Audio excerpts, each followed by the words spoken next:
Hello दोस्तों, आज की वीडियो में मैं आपको बताने वाला हूँ उस हस्ती के बारे में जो सुल्तान होने के बाद भी छोटे से घर में रहा करते थे, जो अपने हिस्से का खाना भी गरीबों को देकर खुद कई दिन तक बिना खाए ही रहते थे। उन्होंने अपनी पूरी जाहिरी जिंदगी में कभी अकेले कुछ नहीं खाया। उनका कहना था कि 2 लोगों के खाने में 4 लोग खा सकते हैं। मैं आज की वीडियो में उस शख्सियत के बारे में बात करने वाला हूँ जिनके ऊपर रोज एक औरत कूड़ा डाल देती थी, और जब एक दिन वो औरत बीमार हो गई और कूड़ा नहीं डाल पाई तो वो उसकी दवा लेकर उसके घर पहुंच गए। मैं आज की वीडियो में उस शख्सियत के बारे में बात करने वाला हूँ जिनके बहुत ही चहीते चचा की कातिल को भी उन्होंने माफ कर दिया। यानी आज की वीडियो में मैं आपसे बात करने वाला हूँ इस्लाम के आखिरी पैगंबर हजरत मोहम्मद सल्लल्लाहु अलैहि वसल्लम के बारे में। तो दोस्तों चलिए इस वीडियो को स्टार्ट करते हैं। अमेरिका के एक फेमस हिस्टोरियन और ऑथर माइकल हार्ट ने कुछ और हिस्टोरियंस और बायोग्राफर्स को बुलाया और कहा कि चलिए हम एक लिस्ट बनाते हैं, इतिहास के सबसे महान 100 लोगों की लिस्ट। इस लिस्ट को बनाने के लिए और एकदम परफेक्ट लिस्ट बनाने के लिए माइकल हार्ट और उसकी टीम ने अलग अलग कैटेगरीज बनाई और ऐसी 32 कैटेगरीज बनाई गई। इन 32 कैटेगरीज में इन लोगों ने इतिहास के 100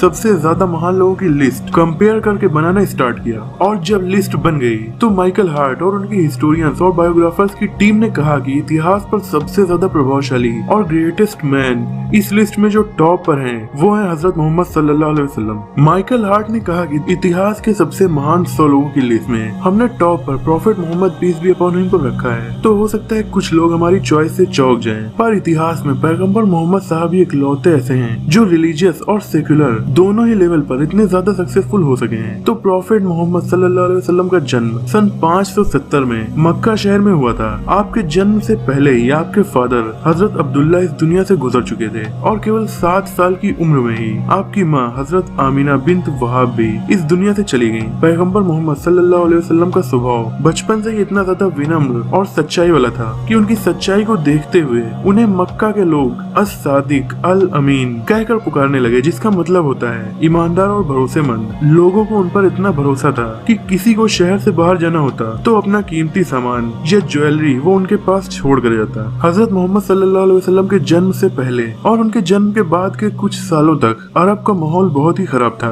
बेटियों के जन्म होने पर लोग इसे बेइज्जती समझते और शर्मिंदा हो जाते थे और उन्हें जिंदा ही दफना दिया करते थे। और भी बहुत सी बुराइयां समाज में फैली हुई थी। इसी खराब माहौल से परेशान होकर प्रॉफिट मोहम्मद सल्लल्लाहु अलैहि वसल्लम अक्सर शहर से बाहर एक ऊंचे पहाड़ पर मौजूद गुफा जिसे गारे हीरा कहा जाता है उसमें बैठकर दुनिया के हालातों के बारे में सोचा करते थे। और तभी सन 610 ईस्वी में जब उनकी उम्र 40 साल थी तब उस गुफा में अल्लाह की तरफ से मैसेज लेकर फरिश्ते जिब्रील अलैहिस्सलाम आए। इसे वही कहा जाता है। उसके बाद ही अपने पैगंबर होने की बात मोहम्मद सल्लल्लाहु अलैहि वसल्लम ने दूसरों से शेयर करना स्टार्ट किया और इस्लाम का प्रचार शुरू किया। और अगले केवल 23 सालों में ही अरेबियन पेनिनसुला को संगठित कर दिया और यहाँ की ज्यादातर आबादी मुस्लिम हो चुकी थी। अब मैं आपको पैगंबर साहब की कुछ ऐसी टीचिंग बताऊंगा जिससे हमें पता चलता है कि वो असल में कितने महान हैं। प्रॉफिट मोहम्मद सल्लल्लाहु अलैहि वसल्लम ने अपने फॉलोअर्स को बहुत कुछ बताया। उन्हीं में से एक है आइडिया ऑफ एम्पैथी। आपने आइडिया ऑफ सिंपैथी नहीं बल्कि आइडिया ऑफ एम्पैथी की टीचिंग हमें दी है, लेकिन आज हम इस आइडिया से इतनी दूर हैं कि हमें शायद एम्पैथी की मीनिंग भी नहीं पता होगी। सिंपैथी का मतलब तो आप जानते ही होंगे, वो होता है किसी की प्रॉब्लम को, किसी के दर्द को देखकर उस पर दया आना। लेकिन एम्पैथी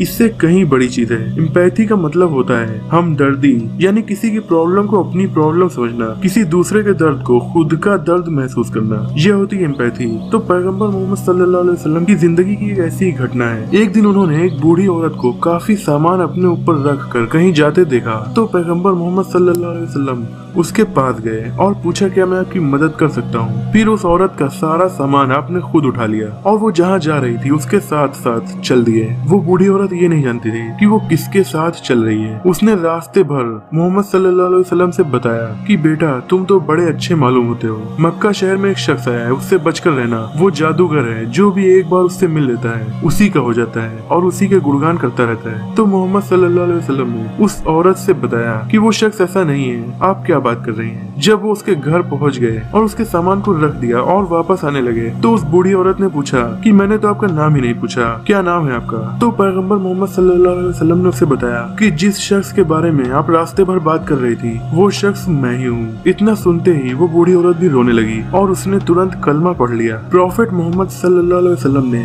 ऐसे एम्पैथी की टीचिंग लोगों को दी है कि अगर कोई पेरेंट्स अपने बच्चों को कहीं बाहर देखे जहाँ उन बच्चों के साथ और भी बच्चे खेल रहे हो तो पेरेंट्स को चाहिए कि वो अपने बच्चे को उन दूसरे बच्चों के सामने प्यार ना करें, क्योंकि ऐसा भी हो सकता है कि उन बच्चों में कोई बच्चा अनाथ भी हो तो उसके दिल पर क्या बीतेगी। तो वो बच्चा भी सोच सकता है कि काश मेरे माँ या बाप होते तो वो भी मुझे इस तरीके से प्यार करते। इस बात से हमें पता चलता है कि आप उन अनाथ बच्चों के दर्द को किस तरह अपना समझ रहे थे। इसी तरह मोहम्मद सल्लल्लाहु अलैहि वसल्लम ने बताया कि अगर कोई फल घर पर खाने के लिए लाया जाए तो उसके छिलकों को घर के बाहर खुले में ना फेंका जाए, नहीं तो किसी ऐसे गरीब इंसान की नजर उन पर पड़ सकती है और उसका भी उन फलों को खाने का मन करेगा पर वो उन्हें गरीबी की वजह से नहीं खा पाएगा तो उसके दिल में क्या बीतेगी। इसी तरह प्रॉफिट मोहम्मद सल्लल्लाहु अलैहि वसल्लम ने बताया कि रास्ते से कोई कांटा, पत्थर या परेशानी की चीज को हटाना भी नेकी है। औरतों को उस समय इज्जत नहीं मिल रही थी, उन्हीं के माँ के रूप को मोहम्मद सल्लल्लाहु अलैहि वसल्लम ने इतना इज्जत वाला कर दिया और इतना ऊंचा कर दिया कि कहा माँ के पैरों के नीचे जन्नत है। पहले अरब के लोग खुद को बहुत ही उच्च और पूरी दुनिया के लोगों को अजमी कहते थे। अजमी यानी जो बोल नहीं सकता या इलिटरेट। उस वक्त ये एक जाति सूचक यानी रेशियल वर्ड बन गया था और ऐसे लोगों को हजरत मोहम्मद सल्लल्लाहु अलैहि वसल्लम ने कुछ इस तरह से टीच किया। उन्होंने कहा कि ऐ लोगों, तुम्हारा ईश्वर एक है, तुम्हारे पिता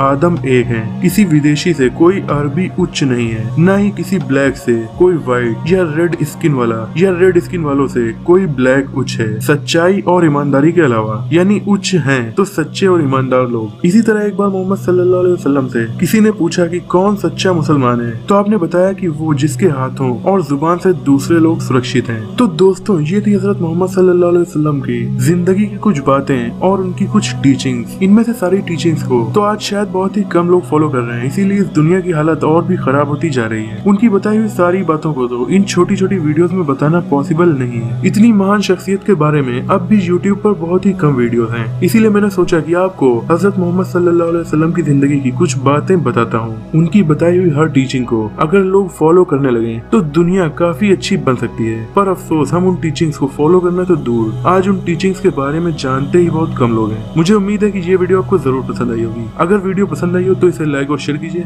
ऐसे इंटरेस्टिंग टॉपिक्स पर नॉलेजफुल वीडियोस देखने के लिए हमारे चैनल को सब्सक्राइब करके बेल आइकन को दबा दीजिए। मिलते हैं अगली वीडियो में, तब तक के लिए अपना और अपनों का ख्याल रखिए।